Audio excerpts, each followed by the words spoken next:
কথাটো স্পষ্ট যে কোনে কাৰ ভাষা কিমান ভাল পায় সেই কথাটো কথাৰে নহয় কৰ্মৰে বুজায় আৰু যেতিয়া সকলোৰে সমমৰ্যাদা সকলোৰে সম অধিকাৰৰ কথা আলোচনা হয় তেতিয়া মুখত কিছুমানে কয় কিন্তু কামত কিছুমানে নকৰে আৰু আজি বড়ো হৈ পেলাই যদি বড়ো ভাষা বিৰোধী যদি কাম কৰে বড়ো জাতি ৰক্ষাৰ বিৰোধী যদি কাম কৰে বড়ো ভাষা ৰক্ষাৰ বিৰোধী যদি কাম কৰে সেইটোতো আমি কেতিয়াও গণ্য নকৰোঁ আৰু অসমত বুদ্ধিজীৱীও হওক যিয়ে হওক যোনে ভাষাক ভাল পায় যোনে একতাৰ কথা কয় যোনে শান্তিৰ কথা কয় তেওঁলোকে যদি অন্তৰে অন্তৰে যদি ভাষা বিৰোধী জাতি বিৰোধী আৰু ষড়যন্ত্ৰমূলক যদি কাম কৰে সেইটো আমি কেতিয়াও গণ্য নকৰোঁ আৰু তেনেকুৱা মানুহ আছে আগতেও আছিল এতিয়াও আছে পিছতো থাকিব কিন্তু সেই মানুহবিলাকে সলনি হ'বলৈ সময় হ'ল সেই মানুহবিলাকৰ চিন্তা সেই মানুহবিলাকৰ ভাৱধাৰা সেই মানুহবিলাকৰ মনোভাৱ সলনি হ'বলৈ চিন্তা সলনি হ'বলৈ এতিয়া সময় হ'ল কিন্তু কিছুমানৰ এতিয়াও আছে যে আমি খালি মৰ্যাদা দিম আমি খালি তেওঁলোকক স্বীকৃতি দিম কিন্তু বাস্তৱত আমি একো নকৰিম আৰু পদে পদে বড়ো ভাষা অফিচ কোৰ্ট কাছাৰীত বঞ্চিত লাঞ্ছিত হৈছে বড়ো ভাষা সমমৰ্যাদাৰ কাৰণে আমি কৈ আহিছোঁ বড়ো ভাষা সমমৰ্যাদা পালে অন্য ভাষা মৰি নাযায় বড়ো ভাষা সমমৰ্যাদা পালে আন ভাষাক ঘৃণা কৰা নহয় সমমৰ্যাদাৰে কথাহে কৈছোঁ আমি আগত যাব বিচৰা নাই আমিতো পিছতে থাকিম আমি সমমৰ্যাদা একে সমান থাকিম সেই কথাহে কৈছোঁ আমি কেতিয়াও আগত যাব বিচৰা নাই আৰু অসমখন বিশাল এটা ৰাজ্য বিশাল এটা জিলা আছে ইয়াত তো সকলো ঠাইত বড়ো ভাষা প্ৰয়োগ কৰাত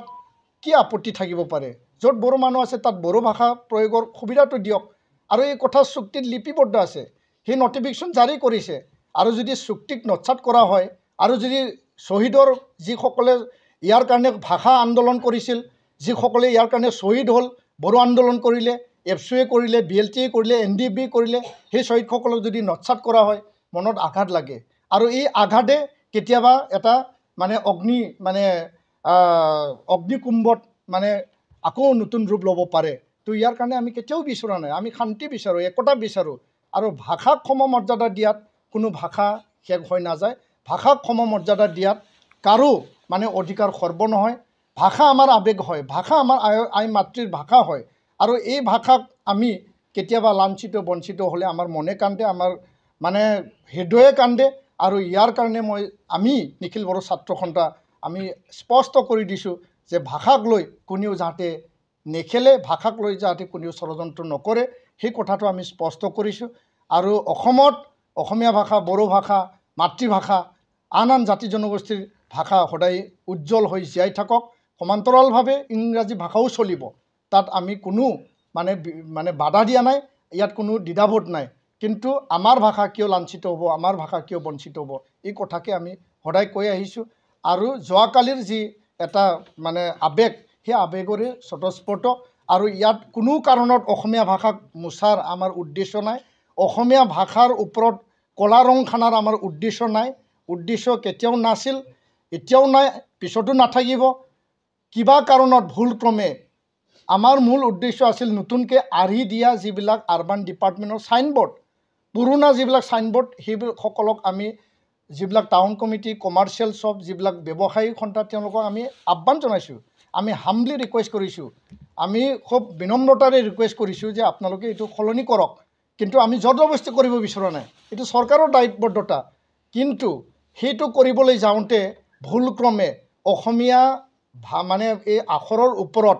লাগি যাব পাৰে কিন্তু অসমীয়া ভাষাৰ ওপৰত আমাৰ কোনো টাৰ্গেট নাই এক বিন্দু সন্দেহ নাই আমি সদায় বড়ো অসমীয়া সমমৰ্যাদা একে সমানে বিটিআৰত জীয়াই থকাটো বিচাৰোঁ আৰু ইয়াৰ কাৰণে নিখিল বড়ো ছাত্ৰ সন্থাই বড়ো অসমীয়া ভাষা মাতৃভাষা প্ৰয়োগৰ ক্ষেত্ৰত আন মাতৃভাষা প্ৰয়োগৰ ক্ষেত্ৰত অসমীয়া বড়ো প্ৰয়োগৰ ক্ষেত্ৰত আমি কাম কৰি যাম আৰু ইয়াৰ ৰক্ষণাবেক্ষণ আমি দিম তাত যদি কোনোবাই বাধা দিয়ে নিখিল বড়ো ছাত্ৰ সন্থা তাত যাই পেলাই আমি মুখামুখি হ'বলৈ আমি সদায় প্ৰস্তুত আছোঁ এই কথা আমি স্পষ্ট কৰিছোঁ ধন্যবাদ।